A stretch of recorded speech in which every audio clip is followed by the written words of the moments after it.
내가 왜 여기 있는지 아무도 모릅니다. 그리고 그것을 아는 방법은 아무것도 없습니다. 또 그걸 알 필요도 없습니다. 이 끊임없는 질문들, 왜 나는 여기에 있는가? 난 왜 이런 일을 하고 있는가? 이 끊임없는 왜에 대한 공경은 하나의 마음의 병폐입니다. 어떤 대답이 주어져도 왜라는 질문은 자꾸 되풀이될 수 있기 때문에 그 어떤 대답도 그대를 만족시켜 줄 수 없습니다. 만약 내가 무엇을 말한다면 그 왜라는 질문이 다시 밀려옵니다. 그대는 왜라고 다시 물을 것입니다. 그 왜에는 끝이 없습니다. 한번 그대가 이것을 이해한다면 왜를 떨쳐버릴 수 있을 것입니다. 왜라는 질문은 어리석은 것입니다. 나는 왜 여기에 있는가 라고 묻기보단 그 기회를 이용하는 것이 더 좋습니다. 참으로 존재하는 것이 더 낫습니다. 그리고 이것이 그 아름다움입니다. 일단 그대가 참으로 존재하기 시작하며 어리석은 생각 같은 건 집어치우고 삶의 기쁨에 취하기 시작한다면 그리고 일찍이 그대가 철학자가 되기를 집어치운다면 그 왜의 답은 이미 주어진 것입니다. 그러나 그건 외부의 누구로부터 얻어지는 것이 아니라 그대 자신의 삶의 에너지에 의해 대답되어지는 것입니다. 그 해답은 가능하나 그건 단순히 말에 의한 것이 아니라 하나의 살아있는 경험에서 오는 해답인 것입니다. 해답은 지적인 것이 아니라 실존적인 것입니다. 그 질문은 지적인 것입니다. 이런 것들을 떨쳐버리고 차라리 그대로 놔두십시오. 그렇지 않으면 그대의 질문은 끝없이 계속됩니다. 여러 세기 동안 인간은 수없이 많은 질문을 해왔습니다.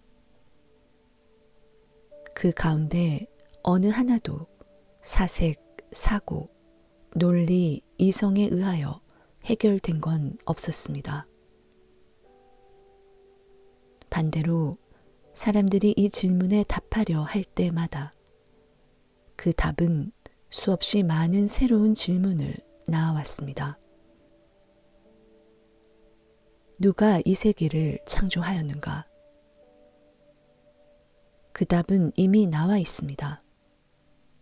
신이 이 세계를 창조하였다. 그러면 즉시 또 의문이 솟아오릅니다. 신은 누가 창조하였는가? 또는 왜 신은 이 세계를 창조하였는가? 언제 신이 이 세계를 창조하였는가? 그리고 왜 신은 이 지옥같이 비참한 세상을 창조하였는가? 신이 이 세계를 창조하였다고 대답한 사람은 그대의 질문을 끝맺어 주려고 생각하고 있었음에 틀림없습니다. 그러나 한 가지 답에서 수없이 많은 질문이 쏟아져 나왔습니다. 마음은 질문을 만들어내는 기계입니다. 그러므로 첫째로 이해하여야 할 건 왜를 떨쳐버려야 한다는 것입니다. 곧 그대는 종교적으로 될 것입니다. 왜와 함께 계속 있으면 그댄 철학이라는 포로 수용소에 살게 될 것입니다. 질문을 계속해 보십시오. 그댄 머리로 걸음을 걷게 될 겁니다. 질문을 떨쳐버리면 갑자기 그대의 에너지가 새로운 차원, 즉 가슴의 차원으로 굽이쳐 흐를 겁니다. 가슴엔 질문이 없고 거기엔 해답이 숨어 있습니다. 이것은 역설적으로 보이겠지만 그래도 난 이렇게 말하고 싶습니다. 그대가 질문을 멈출 때 해답이 나타납니다. 만약 그대가 계속 질문을 한다면 해답은 점점 찾기 어려워질 것입니다. 왜 그대는 여기에 있습니까? 그 대답을 누가 할 수 있습니까? 만약 그 대답을 할 수 있다면 그댄 이미 인간이 아닐 것입니다.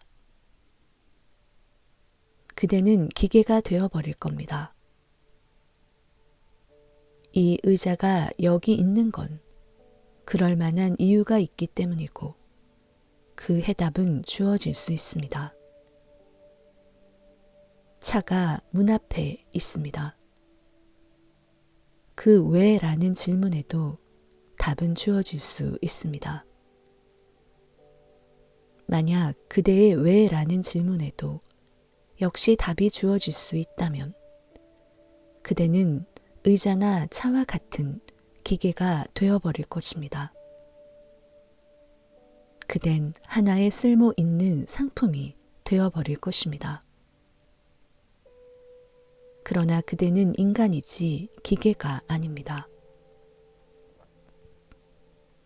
사람이란 자유를 뜻합니다. 자유란 왜 있는 것일까?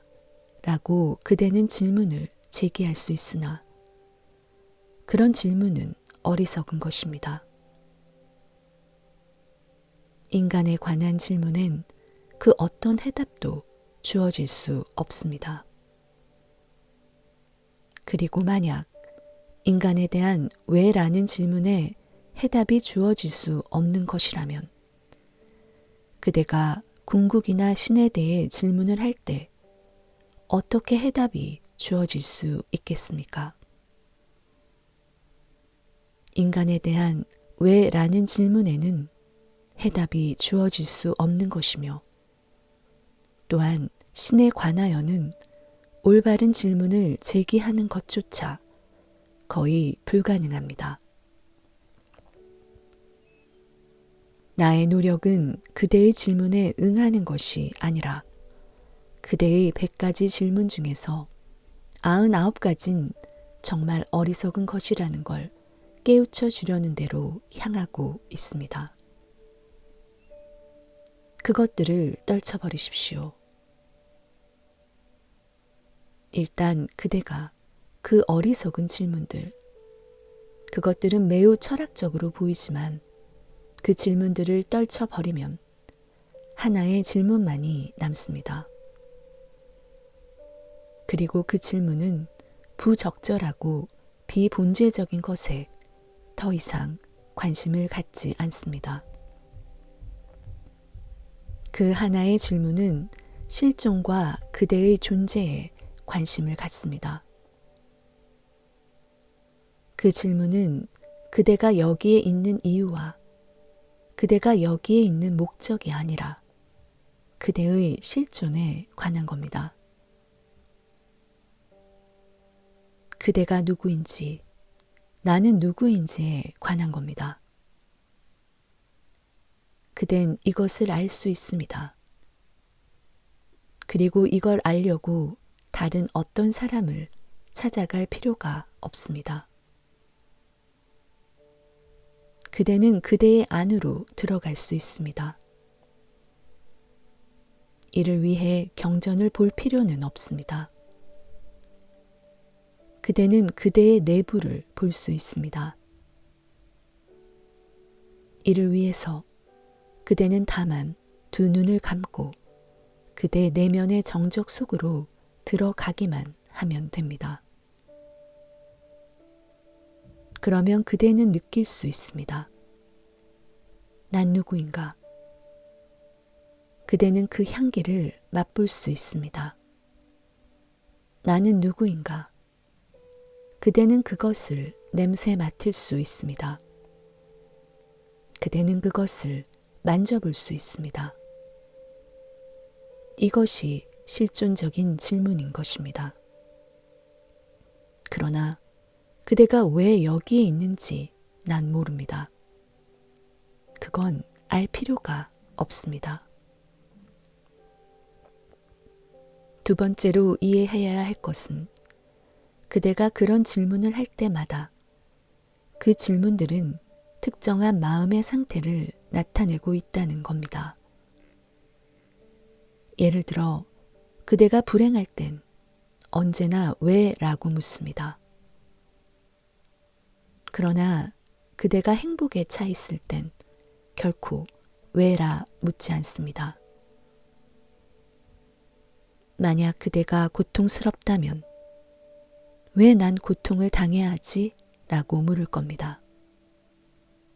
그러나 그대가 행복에 넘쳐 편안하고 깊은 만족감 속에 있을 때도 왜 난 행복한 거지? 라고 묻겠습니까? 그럴 땐 왜라는 질문은 어리석어 보입니다. 우리는 수용하기 어려운 무엇인가에 대하여 왜라고 묻습니다. 고통스럽고 비참하며 지옥같이 느껴질 때 왜 하고 묻습니다.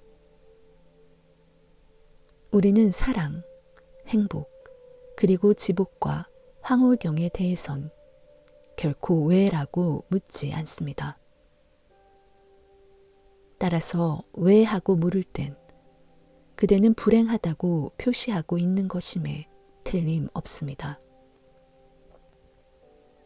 그러므로 내가 왜 여기에 있는지 묻기보다는 왜 난 불행한가를 묻는 편이 나을 겁니다. 그러면 불행은 변화시킬 수 있으므로 무엇인가 이루어질 수 있습니다. 붓다는 그의 제자들에게 언제나 이렇게 말하였습니다. 형이상학적인 질문은 하지 마라. 실존적인 질문을 하라. 누가 이 세계를 창조하였는지, 왜 신은 이 세계를 창조하였는지 묻지 마십시오. 이런 질문은 단지 그대가 불행하게 살고 있다는 걸 나타내는 것에 불과합니다. 왜 그대가 불행한가를 질문하십시오. 그러면 질문은 싱싱하게 살아서 무엇인가를 이루어 놓을 것입니다. 그대의 불행은 변화할 것입니다. 불행에 둘러싸인 그대의 에너지는 변형될 것입니다. 불행의 쇠사슬로부터 해방될 것입니다. 그리고 그 에너지는 그대의 존재를 개화시켜 줄 것입니다.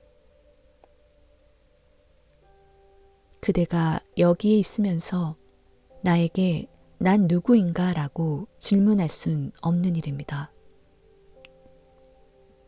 참다운 질문은 그대 자신을 향하여 던져지지 않으면 안 됩니다. 내가 어떻게 난 누구인가 라는 질문에 응답할 수 있겠습니까? 만약 그대가 나는 누구인가 라는 질문에 응답할 수 없다면 나 또한 어떻게 그 질문에 응답할 수 있겠습니까? 내가 무슨 말을 하더라도 그건 밖으로부터 오는 겁니다.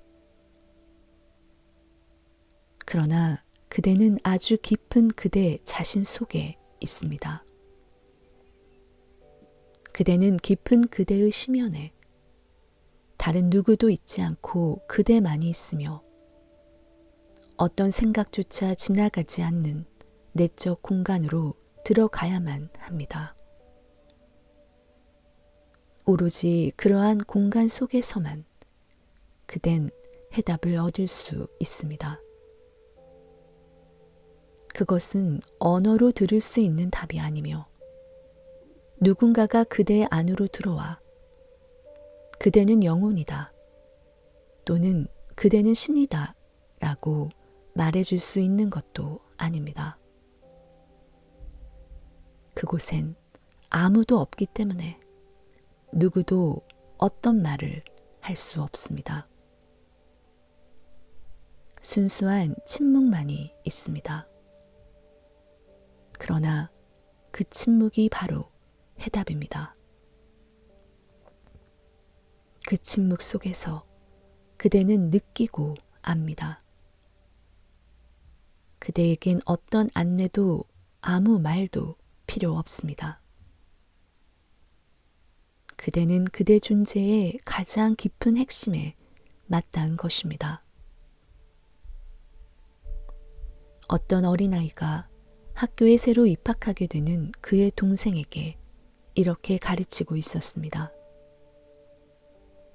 맨 처음 듣는 말은 배우지 않는 게 영리한 일이야. 네가 고양이에 대해 배우게 되자마자 넌 덫에 걸리게 되는 거야. 그때부터 말이 점점 길어진단 말이야. 만약 그대가 여기에 있다고 한다면 그댄 이미 고양이라는 말을 배운 겁니다. 이제 그 말은 점점 길어질 겁니다. 그대는 덫에 걸렸습니다. 그러므로 그대가 왜 여기에 있는지 묻기보다 오히려 이 기회를 이용하십시오. 나에게 그리고 그대 자신에게 그대 존재의 변형을 향하도록 허락하십시오. 내가 그대 안으로 들어갈 수 있도록 하십시오. 어리석은 질문은 하지 마십시오. 그대의 문을 여십시오.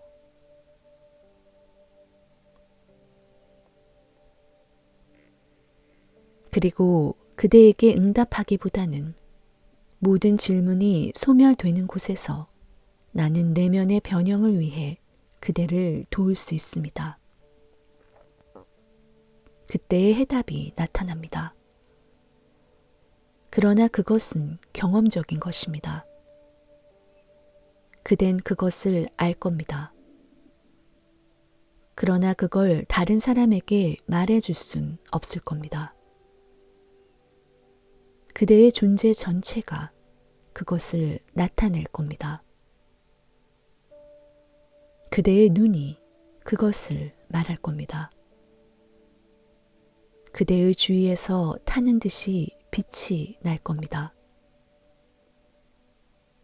눈이 가려진 사람이 아니라면 그대가 그것을 알고 있다는 걸 알 수 있을 겁니다. 그러나 그대는 그대가 누구인진 말할 수 없을 겁니다. 그것은 어마어마하게 광대하여 어떤 말로도 그걸 표현할 수 없습니다. 그댄 그것을 가질 수 있으나 그걸 표현할 순 없습니다. 그러면 그대가 바라는 건 무엇입니까? 그대는 그대가 왜 여기에 있는지 말로써 해답을 내려주길 바라고 있습니까? 내가 엉뚱한 말을 한다 하더라도 그대가 그것을 짐작이나 할 수 있겠습니까? 그대는 전생에 좋은 업을 많이 쌓았기 때문에 그대의 선행으로 여기에 있는 것이다 라고 내가 말해준들 그것이 그대에게 무슨 도움이 되겠습니까? 그것은 그대를 더욱 자기 본위로 만들어줄 것입니다. 그건 그대와 나 사이에 장벽을 쌓아 올릴 것입니다. 존재의 문을 열기보단 더욱 굳게 닫아버릴 겁니다. 그대 무얼 바라는가요? 그대가 내가 선택한 몇 안 되는 제자 가운데 하나로 불리기를 바라는가요? 자기 발로 걸어온 것이 아니라 부름 받은 사람이라 불리기를 바라는가요? 그댄 그런 대답을 듣고 싶은가요? 그러나 그런 말을 들은들 무슨 소용이 있겠습니까? 한번 그대가 부름받은 몇 안 되는 제자라 느끼기 시작한다면 그대는 나를 놓치게 될 겁니다. 그리고 이 모든 것들은 에고의 속임수에 불과한 겁니다. 에고는 지금까지 수없이 장난질을 쳐왔습니다. 해답을 구하지 마십시오. 스스로 그 해답이 되십시오. 그러면 나는 그대에게 사원으로 가는 길을 안내해 줄 수 있습니다. 그 사원에 이르면 그대는 하나의 체험으로 그것을 알게 될 겁니다. 그리고 이것을 알아낼 수 있는 다른 방법은 없습니다. 누구인가 다른 사람으로부터 알게 되는 것은 결코 참다운 지식이라 할 수 없습니다. 그것은 기껏해야 정보에 그칩니다. 누구인가 다른 사람으로부터 알게 되는 것은 결코 마음속 깊이 아는 것이 아니며 단지 주변에 머물러 있는 겁니다. 그것은 결코 그대 존재의 가장 깊은 핵심은 꿰뚫지 못합니다. 더욱 명상해 보십시오. 그러면 하나의 사고가 사라지고 다른 사념이 오기 전에 그 막간, 그 사이에 그대는 각과 사마디의 첫 섬광을 보게 될 것입니다. 그대 자신으로 돌아가십시오. 하루 중에서 잠시 동안 기회를 잡을 수 있을 때마다 모든 유희를 떨쳐버리고 그대 자신이 되십시오. 아버지도 어머니도 은행가도 하인도 아닌 그 무엇도 아닌 그대 자신이 되십시오. 그런 것들은 모두 유희에 지나지 않습니다. 막간을 찾아내십시오. 유희와 유희 사이에 긴장을 풀고 가라앉아 보십시오. 그대 자신의 실존 속에 잠겨 보십시오. 거기에서 그대는 해답과 만날 겁니다. 난 그대에게 막간에 가라앉는 방법을 가르쳐 줄 수는 있습니다. 그러나 난 그대에게 해답을 줄 순 없습니다. 해답이 그대에게 찾아올 것입니다. 그리고 오직 그대에게 찾아오는 해답만이 진리인 것입니다. 진리는 그대 자신의 것이어야 합니다. 오직 그때만이 그것은 진리로서 그대를 자유롭게 해줄 수 있습니다. 나의 진리도 그대에게는 하나의 이론에 불과할 것입니다. 그것은 그대에게 전혀 진리가 될 수 없을 겁니다. 나의 진리는 그대를 눈멀게 할 수 있을 겁니다. 그러나 그건 그대의 눈을 더욱 지각력 있게 하여 주진 못할 겁니다. 나의 진리는 하나의 보호수단으로서 그대를 감싸줄 수 있을 겁니다. 그러나 그건 빌려온 겁니다. 진리는 빌려올 수도 빌려줄 수도 없는 것입니다.